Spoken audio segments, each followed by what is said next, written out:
Hello everyone and welcome back to TowerGate. It is TowerGate Day number 1167, 1167, Saturday, June the 20th, 2020. Thank you so much for tuning in. Okay, so before I get started on what I think is two really important stories today that have occurred in the last 24 hours, there was a question in the comments section, and I figured I would address that in a video rather than just respond to it directly in the comments section. Because I do have a lot of people who are, watching my channel now that weren't watching my channel in 2017, 2018. So the question was, why do I call Hillary Rotten Clinton? Why do I give her this nickname, the Rotten Reverend Clinton? Okay, so to explain why I call Hillary Rotten Clinton the Rotten Reverend goes back to the 2016 campaign. So back in the 2016 campaign, during the late summer and early fall of 2016, in the course of the general election, one of the fake news organizations did a fluff piece with the Rotten Reverend. And the fluff piece was about her, her devotion, her daily devotion to reading the Bible, reading the scriptures, and her relationship with her religion and all this kind of stuff. It was a fluff piece that was put together because they realized that Trump was just killing the Rotten Reverend amongst people of faith or Christians or what have you.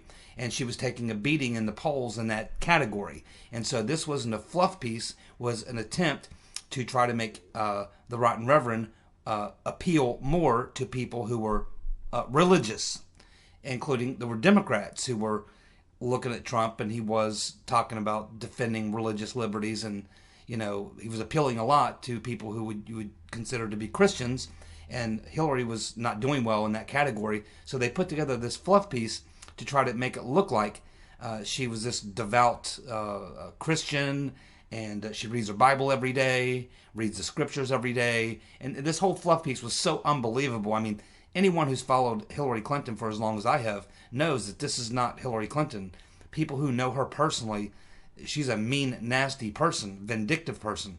And they say that the language that she uses would make a sailor blush.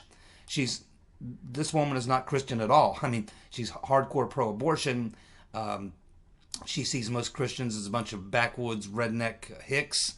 There's nothing Christian about this woman at all.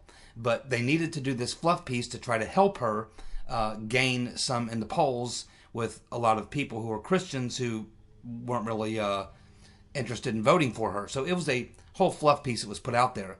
Now, in the context of all that, she began to mention that she would speak regularly, I don't think she said daily, but pretty often with her own personal spiritual advisor or what have you, and she described him as this minister, her minister that she would speak to very often during the campaign.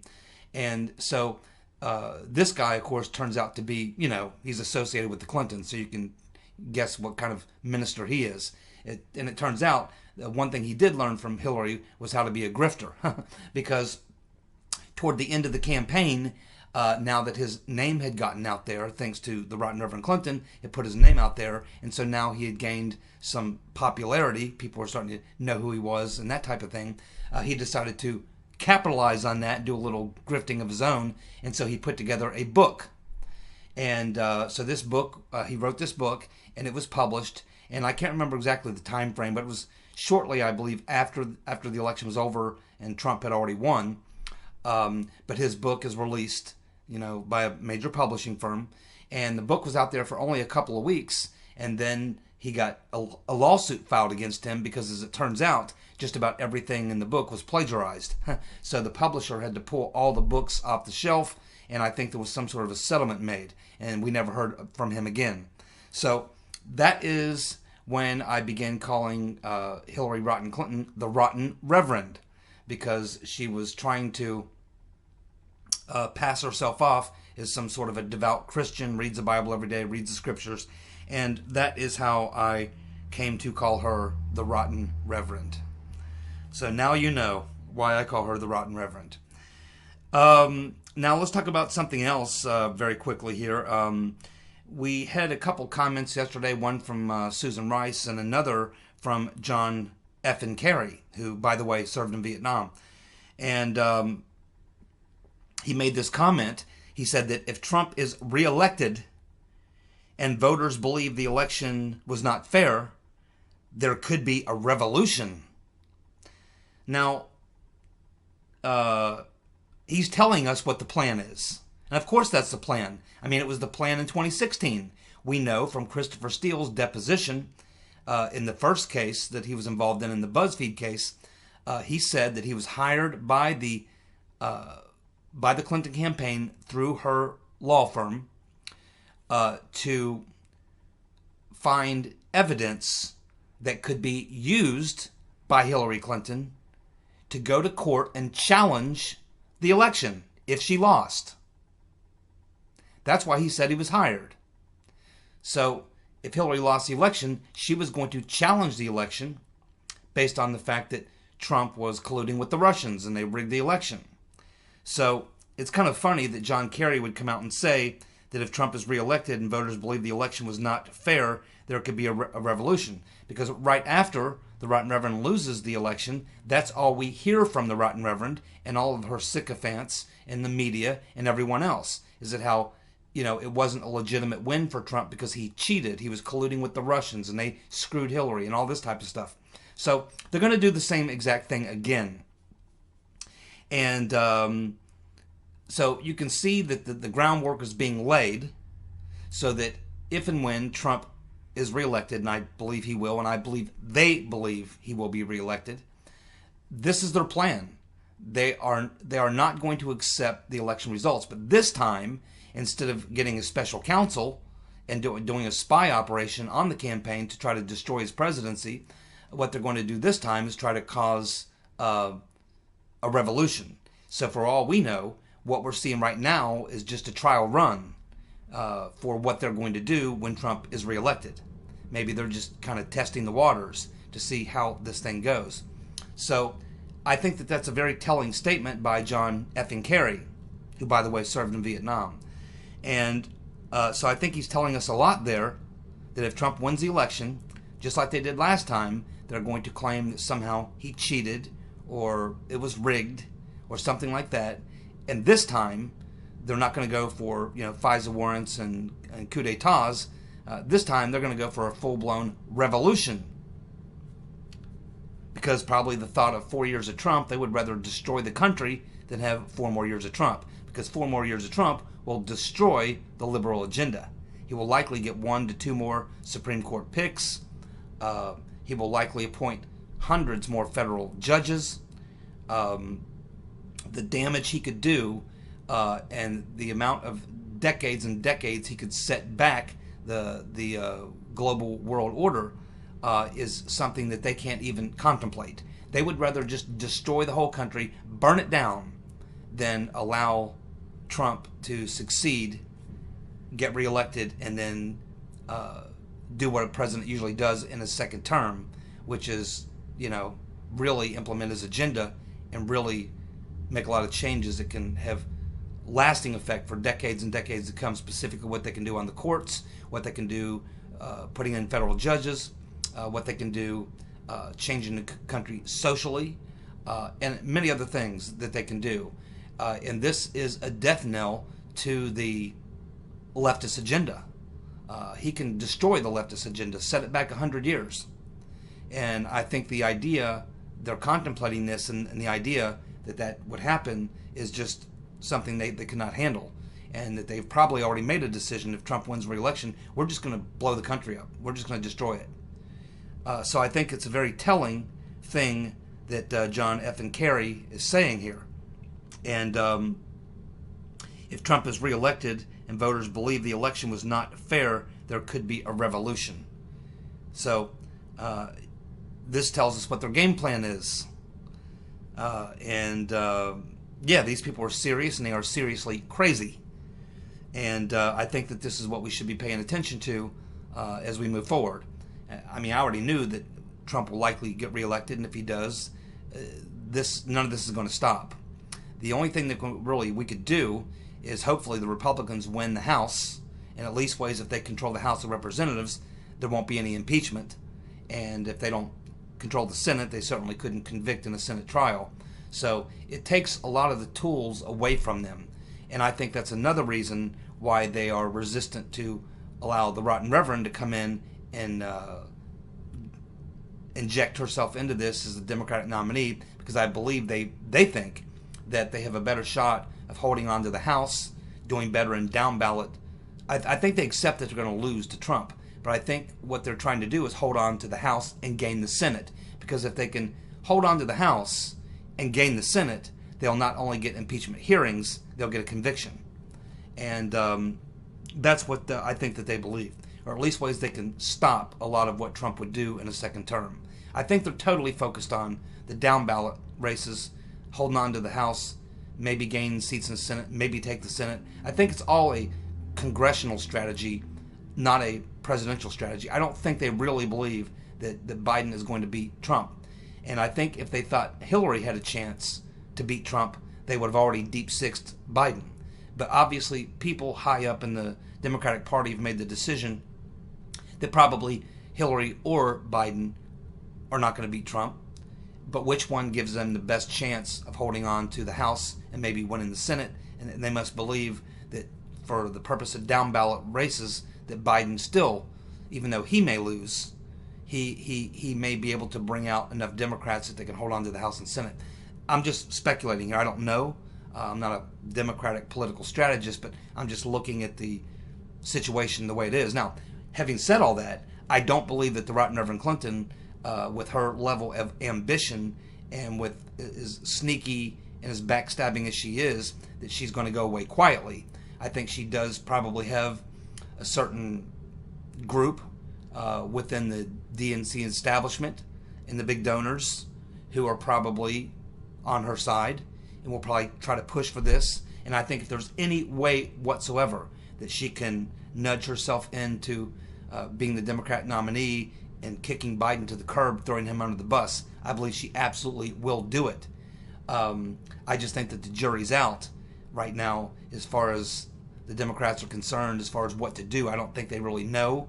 I mean, I think that they went into the primaries with the number one concern: defeat Bernie Sanders. Stop Bernie.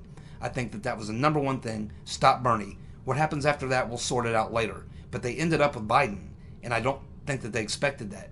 And now they've got Biden, and now it's clear that he's, not up to the job.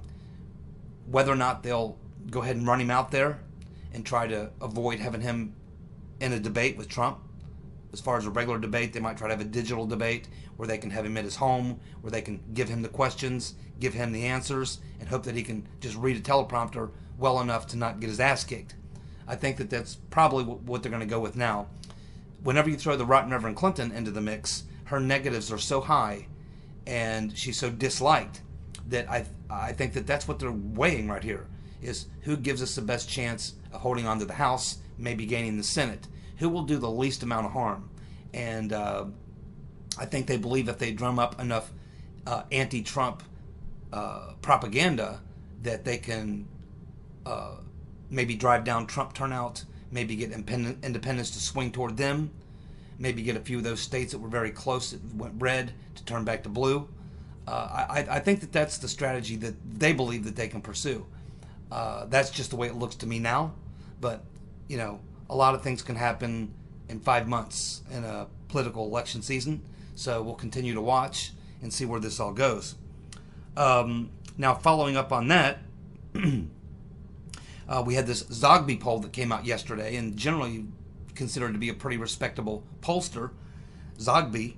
And this was a very interesting poll because it showed that 55% of total likely voters, and that would include Republican, Democrat, and Independent, 55% of total likely voters think that Joe Biden has early onset of dementia. 55% of likely voters think Joe Biden has dementia, or the early onset of dementia. Now, the breakdown in these numbers, check this out. 77% of those polled were Republicans. 77%. 56% independents think Joe Biden has dementia, and 32% of Democrats think Biden has dementia. If these numbers hold out, if these numbers hold up and prove to be true, the election's over. That's it. We will find out. And if Biden has to get on the debate stage with Trump 3 times, these numbers will go up. So we heard on Thursday, it was announced that they were going to have a curfew in Tulsa, where Trump's giving his rally on Saturday night. And then, of course, by late Friday afternoon, some deal had been worked out where the mayor has dropped that. So now they're not going to have this curfew, and things will go on as planned. I think the big question a lot of people seem to be asking is, will Antifa and other groups try to attack people there at the Trump rally? And I would say that the odds of that are very, very low. I expect that they may have their own counter demonstration, maybe 5 miles away or 10 miles away or somewhere in the vicinity. But I doubt seriously if Antifa, Black Lives Matter, and other groups like that are going to go to a place where there are going to be over 100,000 Trump supporters. Those are big numbers. I don't think you want to jump in the middle of that. That's kind of stupid. So I don't think that'll happen. I think that the bigger question is, how many people will the Democratic Party and their allies send into the Trump rally who currently have coronavirus? How many coronavirus carriers right now will they pump into the Trump rally to infect Trump supporters, so they can later come out and write a story on how many Trump supporters contacted coronavirus from the event? I think that that's the thing to watch right now. Well, we have some very bad news for Uncle Bob the Executioner today. Some very bad news on a couple different stories that affect him. This first story is about an American citizen who was born in the Soviet Union named Georgy Haladze. I don't know how you pronounce his name. It's a tough one. But it looks like Georgy Haladze. He is an American citizen who was born in the Soviet Union. He is currently suing Robert Mueller, Uncle Bob the Executioner, and the Department of Justice for a claim that's in the footnote in the Mueller report that he was linked to allegations made in the Steele dossier. So apparently this guy, Georgy Haladze, is in the Mueller report as in a footnote as being someone that had some links to Russians or the Steele dossier. It's in the Steele dossier. And so he's suing Uncle Bob the Executioner and the DOJ. I assume it's some sort of slander or something like that. So that's not good for Uncle Bob. So we'll continue to see if anything happens there. I don't think much will. It's kind of hard to sue the Department of Justice. But we'll see. You know, maybe this guy's got a lot of money. If so, he can at least get a high-powered law firm, and based on that, he can probably get some news headlines. He can stir up some trouble, but I don't think he can really do a whole lot, to be honest with you. Now, looking at what's going on now in the House of Representatives with the Penguin and the Bug-Eyed Fool, Schiff and Nadler, it appears that their next move, after multiple failed attempts at taking out Trump, it looks like now they're going to target Attorney General Barr for impeachment. It looks like these hearings will be starting up here in a couple of weeks, and they're going to be bringing in people who are going to provide the evidence that the House Democrats are going to try to use to impeach Attorney General Barr. I expect it will be a shit show. I expect, like everything that Schiff and Nadler touch, will turn into a clown show, and this will really not go anywhere. And I assume there's multiple reasons for this. Obviously, they want to discredit Attorney General Barr because they know that Mr. Durham and these other attorneys, U.S. attorneys working for Barr, are going to be coming out with their results of their investigation in the not-too-distant future. It's likely going to include indictments It's certainly going to blow up the Russian collusion narrative. It's going to look very bad for the Bug-Eyed Fool and for the Penguin. And so maybe they're just trying to dirty up Barr so that they can, when Durham starts indicting people or what have you, they can try to spin the narrative that these indictments should not stand because A.G. Barr is dirty, he's corrupt, he's working for Trump, he should be impeached, and all these other things. So I think it's just a dirty up Barr campaign because they know what's coming down the road. But we'll continue to watch. But Barr is far smarter than the Penguin or Schiff, and so he will outsmart them. There's no question about it. I don't even know if he'll even take the time to come and talk to their committee. Probably not. He probably won't even entertain it. He'll probably just laugh at them because they really have no case to impeach Attorney General Barr, but they didn't have a case against Trump either. All they need is a number of votes, and they'll probably get them. I wouldn't be surprised if the House gets the votes to impeach Barr. Of course, once it gets to the Senate, it won't go anywhere, just like the Trump impeachment. But it'll serve the purpose of dirtying up Barr.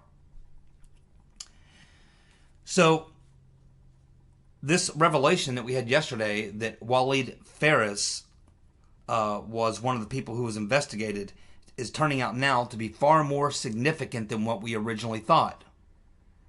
So the story just broken yesterday when I did the video.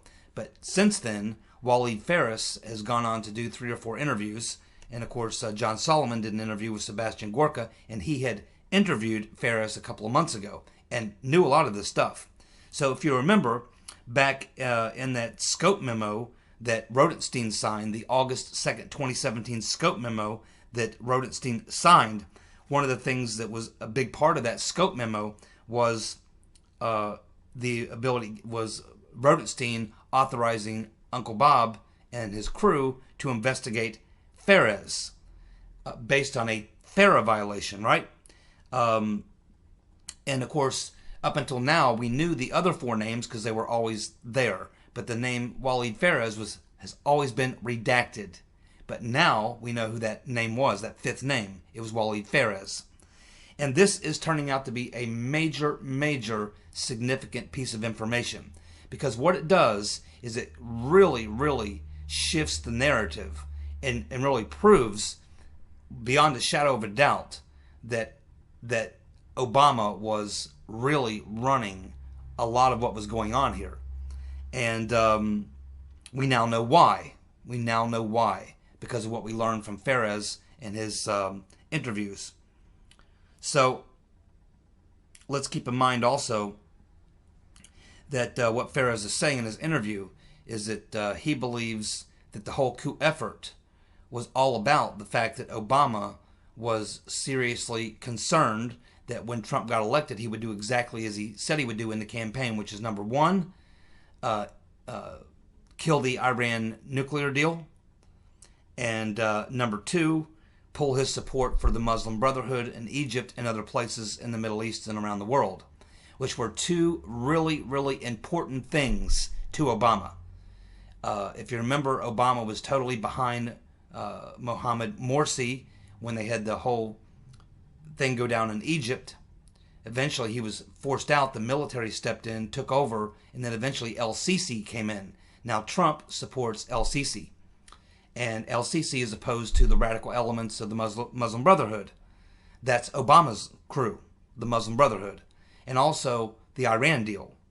So if you look at this, Papadopoulos, Phares, Flynn, Page, all these foreign policy advisors were the ones who were targeted by Uncle Bob and the Obama administration. And they were all hardcore opposed to the Iran nuclear deal, and they were all hardcore opposed to Morsi and the Muslim Brotherhood gaining prominence or influence in the Middle East. And in fact, one thing that really irked Obama was that Trump had talked to El-Sisi, or had that meeting set up. And remember, the 2 people who set up the meeting with Trump and El-Sisi, Papadopoulos and Phares. They're the two guys in the campaign that set up the meeting between Trump and El-Sisi. And it is likely that is why Papadopoulos and Phares ended up with FISAs on them or being investigated and being threatened with Phares. Because remember, every single one of these guys were threatened with FARA violations. And so what it looks like now is that Obama saw the rotten Reverend Clinton's Russia hoax thing, and he decided he could use that as an umbrella to give him cover to do what he really wanted to do. The reason he wanted to stop Trump was different than the reason Clinton wanted to stop Trump. Well, they probably had some similarities, but ultimately it was Obama's foreign policy legacy and what he had set in motion to help the Muslim Brotherhood expand their influence in the Middle East and elsewhere, and also the Iran deal. Obama was wanting to stop that, and so he did that by targeting all of Trump's foreign policy advisors, who were all extremely opposed to the Iran deal and all who were supportive of El-Sisi over Morsi and opposed to the Muslim Brotherhood gaining prominence or more influence in the region. And so it looks like Obama's objective here was to hijack the Russia investigation, which he knew was total bullshit, right along with Mueller and FBI and everybody else. They all knew that was bullshit. That was a Hillary Clinton, political dirty trick, October surprise dirty trick that didn't go very well. But Obama saw that as a reason to give him the cover he needed to go after these foreign policy advisors, because he knew that he really didn't have a case for FARA violations. But that's exactly the type of things they were trying to build, but they simply couldn't find the evidence. So they had to use the Russia hoax as a cover for what was really on Obama's mind was these foreign policy things. That's what it's starting to look like. And that's simply what Phares is even saying in these interviews. He's saying, I think Obama did the whole coup attempt, the Obama administration did the whole coup attempt. The whole thing was about their issues with Trump's foreign policy. And they looked at Trump and all of his advisors, Flynn, Phares, Papadopoulos, Carter Page, all extremely opposed to the Iran nuclear deal, all extremely opposed to the Muslim Brotherhood, their expansion in the region, and they're all being friends with El-Sisi. And when Papadopoulos and Phares set up the meeting with El-Sisi, that's probably what got Obama on their tail. Now, to go along with that, we also had an article which I would highly recommend that you all go read. And the article is in Real Clear Investigations by Paul Sperry. Paul Sperry, Real Clear Investigations. Just go over to Real Clear Investigations. The story was just written yesterday, so it'll be right there on Real Clear Investigations. Go over and read that story. It's very, very good work by Paul Sperry. He really ties all of this together. I don't have time to go through it all, and it gets kind of complex. It's one you have to read for yourself. But I'm going to point out a few of the highlight points here in the last few minutes I have that are in that article and that buttress the argument I just made as a result of what we just learned from Phares. So, as Paul Sperry writes, the FBI never had any preliminary evidence of a conspiracy with Russia. Now, we all know that because, the IG report, all the transcripts that have come out, all the evidence has come out. We now know that there was never any, we have the ICA, the Intelligence Community Assessment. We now know that they never had any real preliminary evidence of any Russian conspiracy. It was all lies. We also know that Papadopoulos, Flynn, Page, Phares, Gates, and Manafort were all opposed to the Iran nuke deal, all supported El-Sisi over Morsi and the Muslim Brotherhood, and every single one of them, all foreign policy advisors, with the exception of Manafort, who was a campaign manager, but probably given advice on foreign policy as well, were all targeted. All targeted. And none of them, other than Carter Page, even had any relations with Russians. Carter Page, of course, was an energy consultant, and he worked for a major bank, and Russia was one of the large energy providers that he would occasionally, have meetings with and things like that. But not about any Russian conspiracies or anything like that, just about the energy business. And of course, that's all been proven by the facts. Every one of these individuals that I just mentioned were threatened or questioned about FARA violations.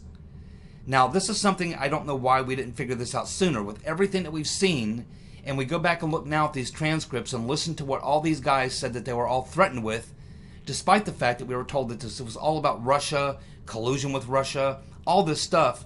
But when Uncle Bob's people had these guys in the room, giving them the hot light treatment, all the questions, seemingly most of the questions, had to do, and the thing they were largely focused on, had to do with their foreign policy dealings in the Middle East, not about Russia. And they were all threatened with FARA violations, not anything having to do with Russians. Now it all makes sense. The Crossfire Hurricane counterintelligence investigation was not opened under espionage or conspiracy, and we now know that. Which, if there was a Russia collusion